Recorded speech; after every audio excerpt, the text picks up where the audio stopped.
You are a theater professor at Whittier College, and you have produced American classics like Arthur Miller's The Crucible, but also more experimental plays.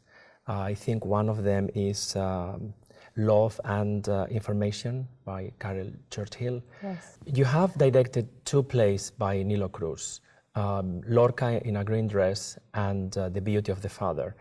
And I think both of them have lyrical elements. Nilo Cruz has this kind of lyrical component in his work.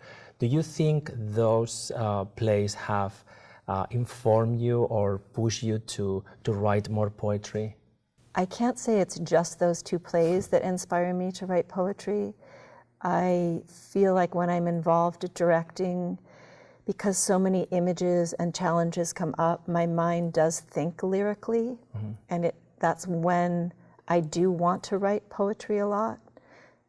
I feel like the more creative, it's hard for me just to do one thing when I'm directing. It's like the mind starts to go with, I don't know, it dreams, it continues to dream outside of the rehearsal process. And I think when you're dealing with lyrical elements and when you're dealing with poetry, it is inspiring to then write more poetry. How do you select a play? How do you do that? Well, for me, there has to be something scary about it, where I just don't know how I'm going to do it. And there has to be something meaningful in it for me that I want to live with those ideas for 2 to 4 months. Because you produce a play every semester, more or less. At least, yes. So if it doesn't seem difficult to me, then I don't do it. Like there has to be something where I really feel I have no idea how that will happen. And then that's a play that I would like to try. Besides working in this theater in the Shannon Center at Whittier College, you also have worked with many other theater companies and other institutions. Could you talk a little bit about the projects you have done? At the LA Women's Shakespeare Company at the Odyssey Theater, I was the assistant director, and we did Hamlet. That was amazing, a really amazing experience. I've taken Lorca in a Green Dress to the Columbia International Theater Festival in Barranquilla, Colombia. That was tremendous. That was playing to houses, the biggest houses that I've ever directed for. There were over 1,000 people in the audience, and that was a very profound experience just with that many people so focused on watching a story. With another professional cast, I directed Lorca in a Green Dress at Casa 0101, or 0101. And that's a beautiful, beautiful theater in Boyle Heights, and I really enjoyed that. I've taken devised pieces, and devised pieces are a little different. In a way, they're more poetic because you're just given a prompt. You're not given a script, and you build the script with the collaborators. And the director isn't called a director, she's called the facilitator. So I've taken devised scripts to the Kennedy Center, the American College Theater Festival. You play a lot with like physical elements. There's always water in your plays, or it's very physical, I think, the way the plays feel to the audience at least. Yeah, I think there's a certain potency, right? So because to me there's like a play is a poem on stage, like there's a certain potency of every element that's present there. And for me, if it doesn't need to be there, then I won't let it be there.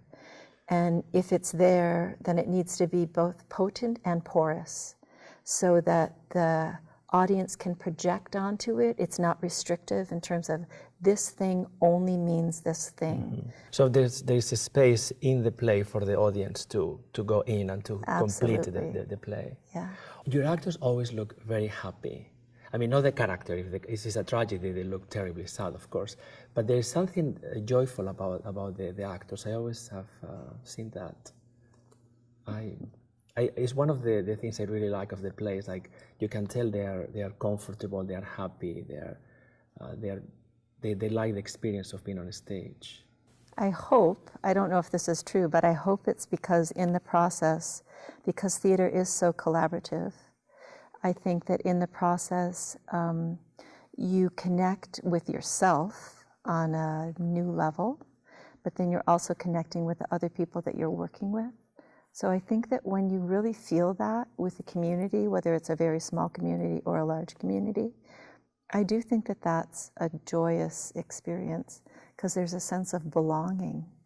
And I think that when we feel that we belong, then there's a certain joy and peace. Yeah, no, that each person is integral. Could you talk a little bit about your relationship with poetry as a reader and as a writer? I feel like poem is a one-on-one experience of, it's like a little, when I read a poem, I feel that it's my personal play that I get to experience. Okay. It unfolds like a performance for me, but as opposed to when we put on a play, there's many people in the audience. A poem is this intimate, just happening for me experience on the page. That's my experience when I read poems. When I write it, I think that even though people say poems are poems, and I believe poems are poems, they're not plays, but still there is this beginning, middle, and end. Even if it's not a linear poem, it still has a beginning and a middle and an end like a play. And I think that that idea of the potency and the porousness, I think that's present in a poem too. So what's the action in the poem? In the same way, in a play, what's the action of the play? Because I think that change in the story and in the character, the change happens through the action. And I think that's why I read poems, to see the change. And I think that's why people come to see plays, because we want to see a change. We want to see, how does a human being handle this situation? How are they changed by it, right? Or how is the environment changed by them? You have 3 manuscripts. The first one is Whisperings, then is She, and the other one is Mouth. Yes. In Whisperings, you give voice to a lot of characters from famous plays, and also from Greek mythology characters. And many of them are female characters, like Blanche or Cassandra. Could you talk a little bit about these characters and what was attracted, your attraction with these characters? So I think that when we watch theater or film or read a story, or there's something of the character, I think we're either, I'll speak for myself, I either see something of myself in the character, I see something that I don't want to happen to me, that I'm terrified of in that other character that is like, oh my God, please don't let that happen to me. Or I see something, and I might be repulsed by that character or inspired by that character, but still there's a distancing, that's not me. The other is, that is me. And the third is, could that be me? So I think that the distillation of bringing those characters out of the plays, there's some kind of interface, but they continue to live outside of the play as this person that repels me, attracts me, or I'm curious about. Yeah. And so I think and I think that for me as a woman, I do identify with male characters, but I think that in the play, I see myself more in the female characters, and so that's why they are primarily Blanche, Desdemona, Cassandra. Could you read the poem for one of them? Yes. I'm going to read Blanche. Blanche. The curtains are drawn. Green parrots freeze in silence. Shepherds show me how to go. Suspended and glistening, fingers to forehead, eyes and lips. Leaning into her last chiffon-filled breath, she sinks. And then the parrots start to sound, and she hears them, singing without song. A single swallow ascends, and she bends, finally, without breaking. The other manuscript is She, and for me, She is a book of friction. There is the female character, and that wants to speak, wants to move, Yes. and then all these social templates that are pushing down, that don't speak, don't move, Yes. and that's for me the friction of this particular book, She. Do you have any example, or could you read something from the book She, and maybe you can do a little intro before you read the poem? I think that that's very astute that you've got that, because I think that just in the title alone, it's that she. It's like, shh, don't say that, don't do that, don't sit like that, don't stand like that. And then that kind of becomes her, right? Not it doesn't become her, but she becomes it. So in that social constriction, and how are you formed by that, and how are you formed from pushing away from that? So I will read Blue Baths from She. How does the story go, the story of that shirt? There was this pretty white shirt, and here she is talking about the color white, not whiteness. She is not talking about race. And when she says that she's not talking about race, that does not mean that she really is talking about it. The shirt was white, but she feels too big when she wears white. Wanting to change the shirt was about dissatisfaction. So she makes a dye bath, submerges the shirt, and dramatically changes it from white to royal blue. But that's not right. Now the shirt is too bright.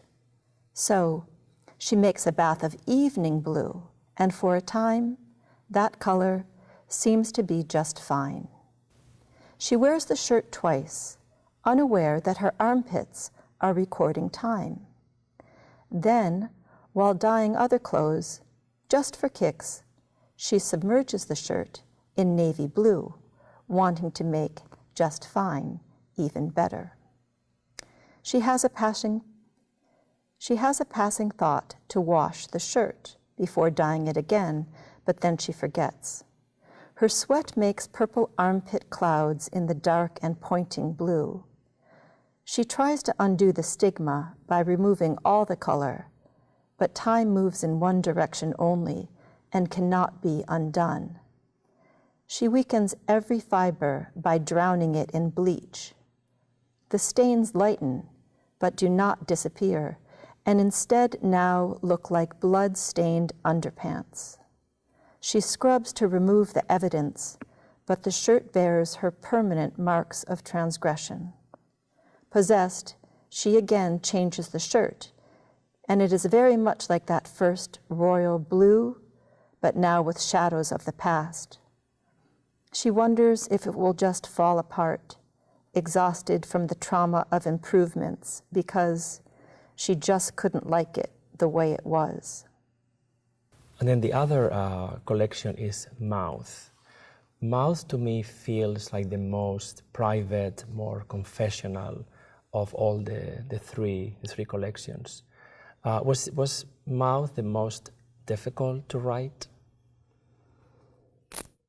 I think it was the most revealing, but perhaps the easiest to write. Because I think it's the most accessible, like the intimacy of that I think the mouth, it's the part that is really connecting our interior with the outside world. We can take the outside world and put it in, but our inside world can also come and spew out, either through, throwing up, through speaking, through screaming, through singing, but so much comes in too. So it's this pathway, and because it's so intimate, it's the easiest for me to get, but access. It's also, oh God, no, that kind of thing, right? So. And there's one poem that I really like from Mouth, is called Swallow Twice. So let me read Swallow Twice. Swallow twice. She is 4. Unknowingly, her father is zippering her neck into the sweater. She is crying, but he doesn't know why. Then he sees it. Now he is trying to free her flesh from the biting metal teeth. The wound heals, trapping a tiny particle from the past. For years, she squeezes clear fluid from her neck so she can comfortably swallow. 40 years later, the captured piece is removed, but she feels there is something still there, pressing on her throat. She is drinking tea at her grandparents' dining room table. Something funny is said. She starts laughing just as the warm liquid slides down her throat. The last thing she hears is a distorted version of her name. She is pulled under, floating and weightless. Suddenly she is squeezed, catapulted from the sea, her father's arms around her. Everyone is looking at her as if she is someone else. When asked if she's all right, she laughs from the pit of her being. She thought it would be painful, being unable to breathe, being unable to swallow. She carries an empty yogurt cup with her everywhere. She never realized how often the body swallowed until she had to spit instead. On this particular day, she leaves her apartment wearing an old t-shirt, drawstring shorts, and no underwear. After buying popsicles, she is overcome by the urge to sleep. She collapses onto the bed-like hood of a golden Mustang. Her body hits the car, then the concrete. She is completely free.